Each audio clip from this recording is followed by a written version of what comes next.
بسم اللہ الرحمن الرحیم یا ایہا الذین آمنوا اتقوا اللہ ولتنظر نفس ما قدمت لغد واتقوا اللہ ان اللہ خبیر بما تعملون۔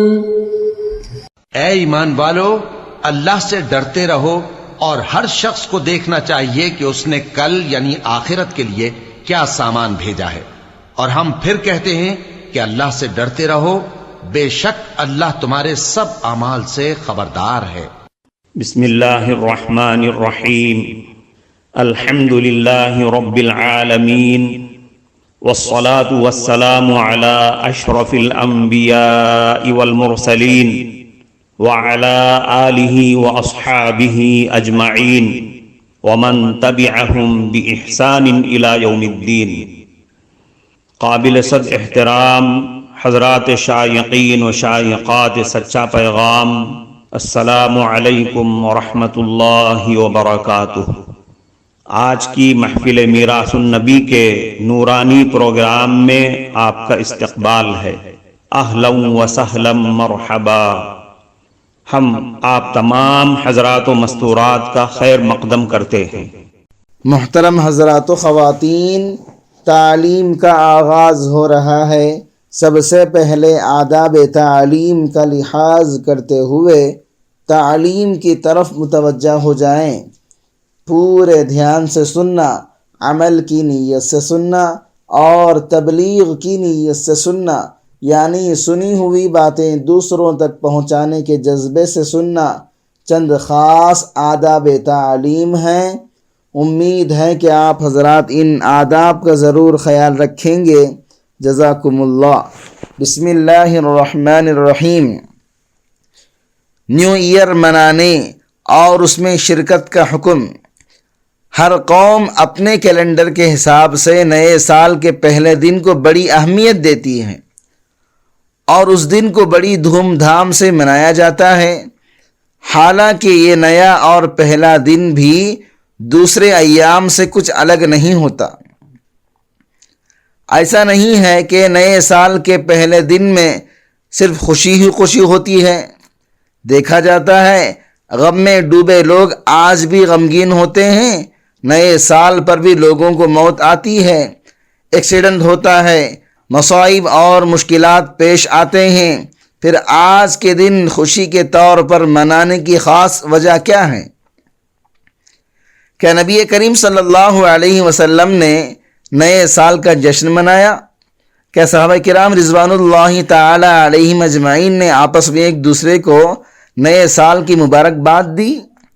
کیا تابعین اور تبع تابعین کے زمانے میں اس رسم کو منایا گیا؟ کیا دیگر مسلمان حکمرانوں نے اس کے جشن کی محفلوں میں شرکت کی؟ حالانکہ اس وقت تک اسلام ایران، عراق، مصر، شام اور مشرق وسطیٰ کے اہم ممالک تک پھیل چکا تھا۔ یہ وہ سوالات ہیں جن کا جواب ہر عقل مند آدمی نفی میں دے گا۔ پھر آج کیوں مسلمان اس کام کو انجام دے رہے ہیں؟ مغرب اور یورپ کی تقلید میں دیوانگی کا یہ عالم ہے کہ ہم نے mother day, father day, teacher day ہی نہیں، ویلنٹائن ڈے، بلیک فرائیڈے اور نیو ایئر نائٹ جیسے خرافات سے بھرپور پروگرامات میں بھی ان کی قدم بقدم اور پہلو بپہلو تقلید شروع کر دی ہے۔ اس کی مخبر صادق حضرت محمد صلی اللہ علیہ وسلم نے بھی خبر دی تھی کہ تم گزشتہ قوموں اور گزشتہ امتوں کی بالش یوں تقلید کرو گے جس طرح ایک جوتا دوسرے جوتے کے برابر ہوتا ہے۔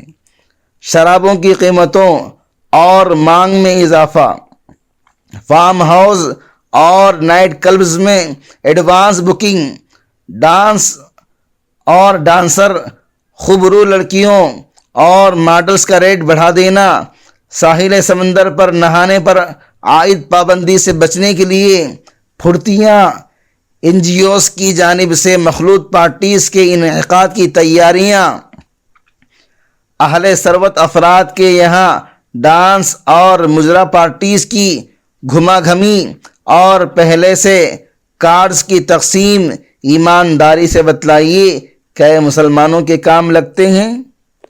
اسلامی تعلیمات کیا ہیں اور اسلام کس طرح نئے سال کے استقبال کی تیاری کا حکم دیتا ہے؟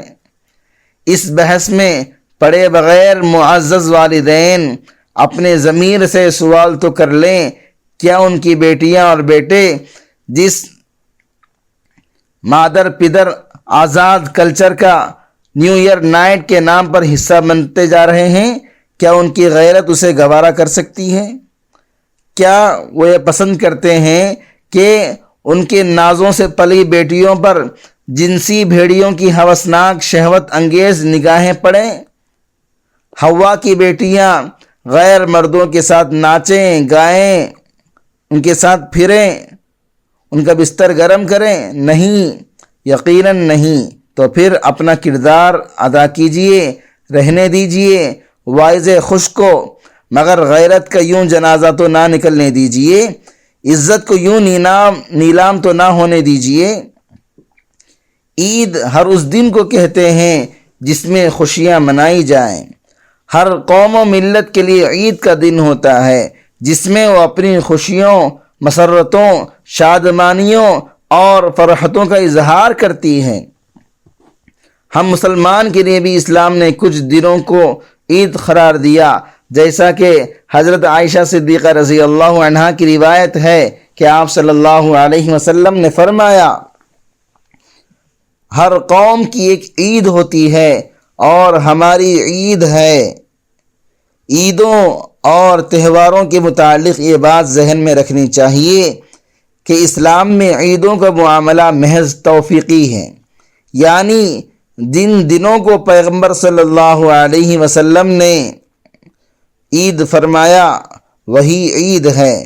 ان کے علاوہ دیگر ایام کی عیدوں اور تہواروں جیسے کرسمس ڈے، برتھ ڈے، مدرس ڈے، ویلنٹائن ڈے اور دوسرے جتنے بھی ڈیز ہو سکتے ہیں ان کو بطور عید منانا اور ان سے متعلق رسومات یا اعمال کو انجام دینا جائز نہیں ہے۔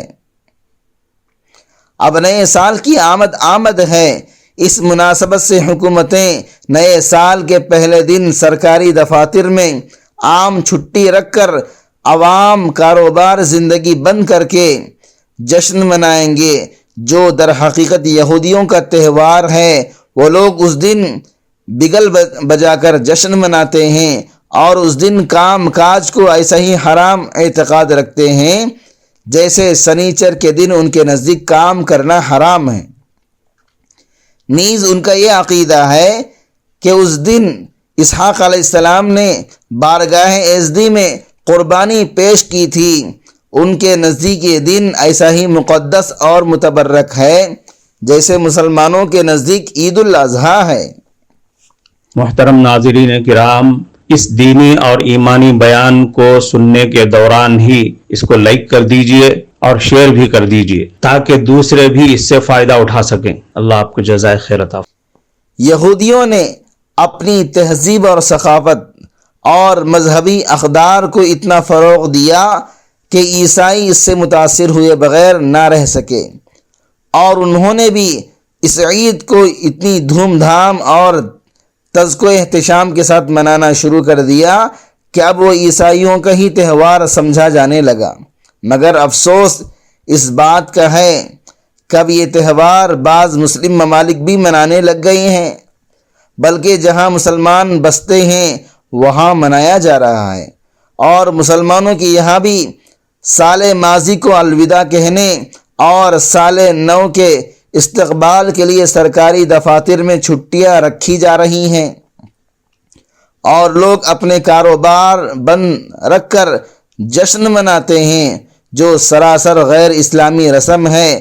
اسلام میں اس کی کوئی اصل اور کوئی بنیاد نہیں ہے، بلکہ یہودیوں اور عیسائیوں کے مذہبی تہواروں میں ایک طرح کی شرکت ہے اور ان کے ساتھ مشابہت ہے، جس سے اہل اسلام کو روکا گیا اور غیروں کی مشابہت پر سخت وعید وارد ہوئی۔ من تشبہ بقوم فہو منہم، جو کسی قوم کی مشابہت اختیار کرے وہ انہی میں سے ہیں۔ آپ صلی اللہ علیہ وسلم کا ارشاد ہے، جو شخص مسلمان ہوتے ہوئے غیروں کے رسم و رواج اور طور طریق کو اختیار کرے وہ اللہ رب العزت کے نزدیک سب سے زیادہ مبغوض اور ناپسندیدہ ہے۔ حضرت ابن عباس رضی اللہ عنہما سے مروی ہے کہ آپ صلی اللہ علیہ وسلم نے فرمایا، 3 لوگ اللہ تعالیٰ کے نزدیک سب سے زیادہ مبغوض اور ناپسندیدہ ہیں۔ نمبر 1، محارم خداوندی کی بے عزتی کرنے والا۔ نمبر 2، اسلام میں جاہلیت کی رسم و رواج کا طالب۔ نمبر 3، ناحق کسی مسلمان کے خون کا طالب۔ اس لیے نئے سال کی آمد پر پٹاخے پھوڑنا، تالیاں بجانا، سیٹیاں بجانا، ناچ گانے کرنا، ہیپی نیو ایئر کہنا یا نئے سال کی مبارکبادی پر موبائل سے میسیج کرنا، جیسا کہ نیو ایئر کے موقع پر اہل مغرب کی دیکھا دیکھی مسلمانوں کا جدید تعلیم یافتہ اور فیشن کا دل دادا طبقہ کرتا ہے۔ تحفے بھیجنا یا دعوت و تقریب کا انتظام کرنا فضول خرچی، بدعت اور ناجائز ہے، اس لیے کہ یہ اسلام اور مسلمانوں کے دشمن اور کفار کا چلایا ہوا کام ہے۔ وہ لوگ اس موقع پر خوشی کا اظہار کرتے ہیں اور ہمیں کفار کی مخالفت کرنے کا حکم دیا گیا ہے۔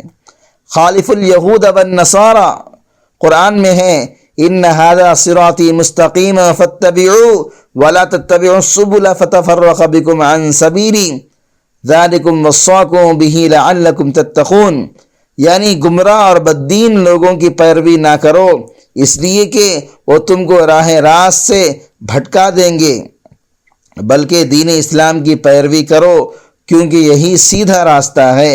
ایک حدیث میں آپ صلی اللہ علیہ وسلم نے اس بات کی خبر دی اور پیشن گوئی فرمائی کہ قرب قیامت میں مسلمان یہود و نصارہ کی پیروی کریں گے اور ان کے طریقے پر چلنے میں فخر محسوس کریں گے۔ قرآن میں ہے، وَمَن يُشَاقِقِ الرَّسُولَ مِن بَعْدِ مَا تَبَيَّنَ لَهُ الْهُدَىٰ وَيَتَّبِعْ غَيْرَ سَبِيلِ الْمُؤْمِنِينَ نُوَلِّهِ مَا تَوَلَّىٰ وَنُصْلِهِ جَهَنَّمَ وَسَاءَتْ مَصِيرًا، اور جو اپنے آپ پر ہدایت واضح ہو جانے کے بعد بھی رسول کی مخالفت کرے اور مسلمانوں کے راستے کے بجائے دوسرے راستے کی پیروی کرے تو ہم اس کو جو کر رہا ہے کرنے دیں گے اور اس کو دوزخ میں ڈال دیں گے اور وہ بہت ہی بری جگہ ہے۔ اس لیے آج ضرورت ہے اس بات کی کہ ہم کفار اور مشرکین کی مخالفت کریں، نیو ایئر اور اس جیسی تمام برائیوں سے اپنے آپ کو روکیں اور اپنی حفاظت کریں۔ یہ سب غیر شرعی رسمیں ہیں، اس سے کلی طور پر اجتناب دینی اور شرعی فریضہ ہے، لہذا مسلمان اس طرف توجہ دیں۔ قرآن کریم میں اللہ تعالیٰ کا فرمان موجود ہے، یا ایھا الذین آمنوا قوا انفسکم واہلیکم نارا، اے ایمان والو بچاؤ اپنے آپ کو اور اپنے گھر والوں کو آگ سے۔ کفارہ مجلس کی دعا پڑھ لیجئے۔